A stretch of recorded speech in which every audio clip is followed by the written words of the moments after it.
5, The Gasitos by J.J.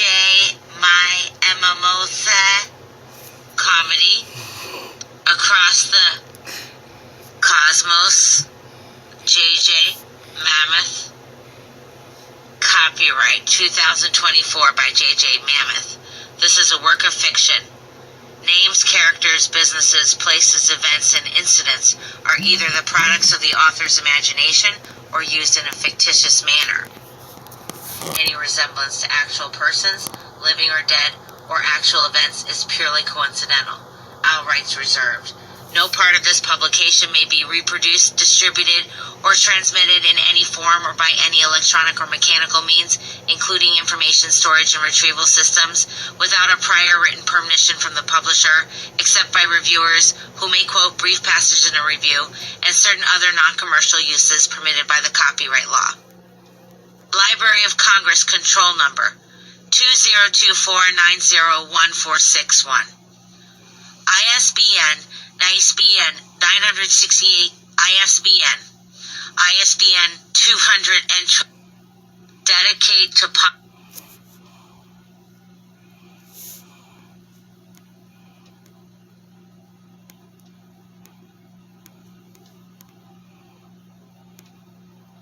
Chapter 2.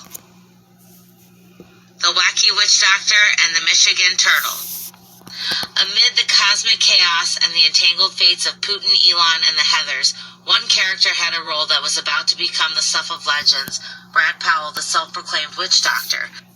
For reasons known only to himself, believed he held the key to saving the world, and his journey had led him to an extraordinary discovery. He had taken it upon himself to protect little Heather, who was perched atop a turtle unlike any other.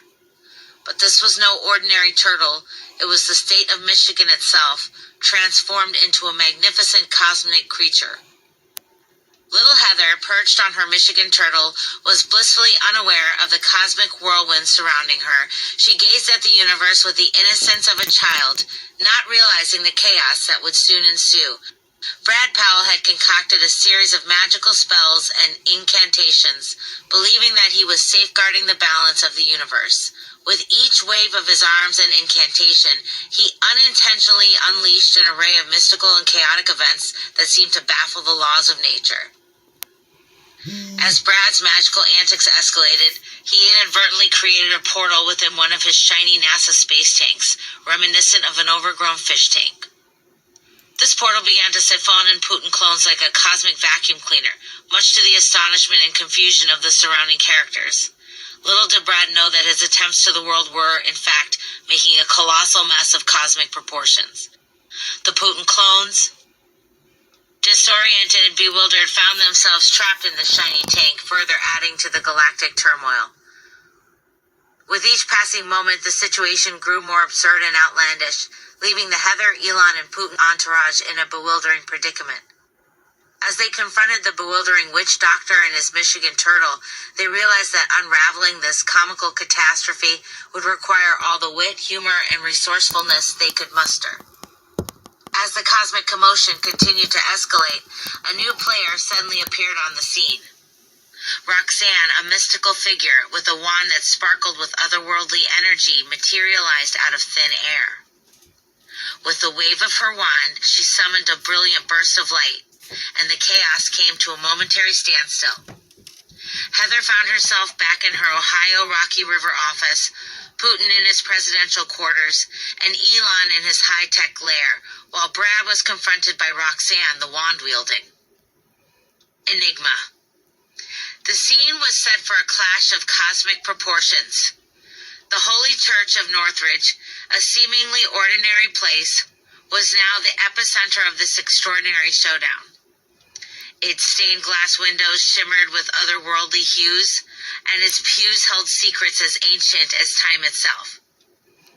Brad, with his Michigan turtle and little Heather, stood at one end of the church, wearing his witch doctor attire, a quirky mix of feathers, bones, and a top hat. He was convinced of his role as the universe's savior, steadfast in his belief that his turtle and spells were the keys to preventing cosmic catastrophe. On the other side, Roxanne, the guardian of cosmic balance, was a force to be reckoned with. Her wand held power beyond imagination, and her mission was clear: to restore order to the cosmic chaos that had unfolded. The air was electric with tension as they faced off. Words were exchanged, sparks flew, and magical feats were performed in a spectacle that defied the laws of nature. Each twist and turn of their battle added layers of humor and absurdity to the cosmic confrontation. Brad and Roxanne dueled with spells that transformed pews into marshmallow clouds, made the church ceiling rain confetti, and turned the church organ into a cosmic jukebox, playing an eclectic mix of otherworldly tunes. As their battle raged on, it became evident that their powers were equally matched, creating a stalemate of cosmic comedy. The Heathers, Putin, and Elon washed in amazement as the church became a surreal battleground of magic and mayhem. It was during this spectacle of cosmic comedy that a realization began to dawn upon Brad and Roxanne. In their quest to prove themselves as the ultimate cosmic saviors, they had unwittingly become the very catalyst of the absurdity and chaos that had unfolded. With a shared burst of laughter, the battle ceased, and the church was returned to its ordinary state. The cosmic commotion that had begun with Putin, Elon, and the Heathers had finally found its resolution, thanks to the unlikely collaboration of two cosmic misfits. As they exited the Holy Church of Northridge, their laughter echoed through the cosmos, harmonizing with the universe's own cosmic sense of humor. Little did they know that their adventure was far from over, and the cosmos had many more surprises in store. Amid the whimsical chaos in the Holy Church of Northridge, Heather's office in Ohio Rocky River, and Putin's presidential quarters, the laughter of Brad and Roxanne had echoed across the cosmos. It was as a laughter that transcended worlds, echoing a profound realization that their quest for cosmic salvation had turned into cosmic comedy. As the laughter subsided, the Heathers, Elon, and Putin found themselves in the aftermath of the magical duel. The Holy Church of Northridge was restored to its ordinary state, and the cosmic commotion had come to a halt. Heather, still seated at her Ohio Rocky River office desk, gazed at the events that had unfolded with a mix of confusion and amusement. Her roommate, who was all too familiar with Heather's peculiar family history, could hardly contain her bewilderment. "What just happened?" she asked, struggling to comprehend the cosmic absurdity. In his presidential quarters, President Putin reached for his phone, a glint of excitement in his eyes. He had a story to share, a tale of love, Putin clones, and a Michigan turtle, with Elon Musk as the unsuspecting protagonist. He dialed Elon's number and, with a theatrical flourish, began narrating the cosmic adventure. "Elon, my dear friend," Putin began, "you won't believe the tale I have to tell you.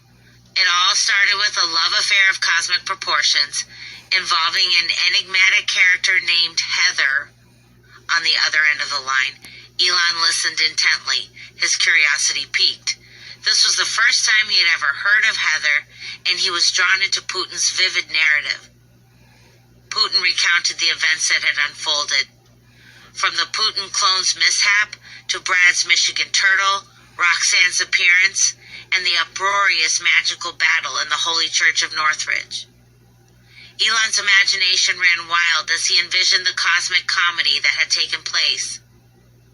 As Putin's storytelling continued, Elon couldn't help but be captivated by the absurdity of it all.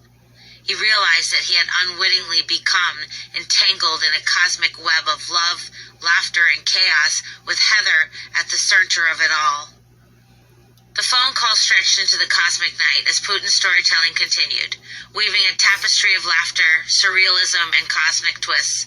As the tale unfolded, the cosmic sense of humor seemed to infect them all, and even Elon couldn't help but chuckle at the absurdity of it. Heather, in Ohio Rocky River, listened as the story reached its climax through the phone call between Putin and Elon, her curiosity and laughter growing with each word. In the aftermath of the cosmic chaos and the phone call between Putin and Elon, a new plot was hatching. Putin and Elon, drawn together by the tale of Heather and the allure of inner space Heather, decided to collaborate. Their plan was to capture Inner Space Heather, the most enchanting of all the Heathers. They believed she possessed knowledge of all the planets with water, a crucial piece of information to fix Heather's husband's water chain for the people. Unbeknownst to them, the witch doctor Brad Powell had caught wind of their cosmic conspiracy. Brad was not just a quirky, feathered mystic. He was, in fact, an old friend of the Heathers. He had always been there to rescue them from cosmic conundrums, and he wasn't about to let Inner Space Heather fall into the clutches of Putin and Elon. As Putin and Elon devised their elaborate plan to capture Inner Space Heather, Brad, with his Michigan turtle and an army of mystical allies, prepared for the grandest cosmic rescue mission of all time. Chapter 3: The Cosmic Showdown. As the conspirators, Putin and Elon, finalized their plan to capture Inner Space Heather, a cosmic showdown loomed on the horizon. The stage was set for a confrontation that would involve forces beyond their wildest imaginations. Inner Space Heather, the most enchanting of all the Heathers, was blissfully unaware of the scheme unfolding. Her cosmic wisdom and ethereal beauty made her a beacon in the universe, but it also made her a target. Putin and Elon's elaborate plan involved using advanced technology to locate and capture Inner Space Heather. They believed that her knowledge of planets with water held the key to fixing Heather's husband's water chain and ensuring water access for the people. On the other side, Brad Powell, the witch doctor, had assembled his mystical allies, each possessing unique powers and abilities. They were ready to defend Inner Space Heather at all costs. The showdown took place on a cosmic stage that defied the laws of space and time. As Putin and Elon's advanced equipment homed in on their target, Brad and his allies invoked spells and incantations that created an impenetrable mystical shield around Inner Space Heather. The clash of cosmic forces was a sight to behold. Sparks flew, and the very fabric of the universe seemed to tremble. The Church of Northridge, now a sacred battleground, became a whirlwind of cosmic energy. In the midst of the chaos, Inner Space Heather's ethereal beauty shone brighter than ever, radiating an aura of cosmic wisdom. It was a sight that left all who witnessed it in awe. As the battle raged on, a moment of clarity washed over Putin and Elon. They realized that their quest to capture Inner Space Heather had been driven by a misguided belief. It wasn't about the knowledge she held, it was about the cosmic balance she represented. In a surprising turn of events, Putin and Elon, instead of continuing the battle, joined forces with Brad and his mystical allies. The cosmic conspirators became cosmic collaborators, working together to protect Inner Space Heather and preserve the harmony of the universe. As the dust settled and the cosmic energy subsided, the Heathers, Putin, Elon, and Brad stood united, ready to embark on a new adventure that transcended planets, time, and space.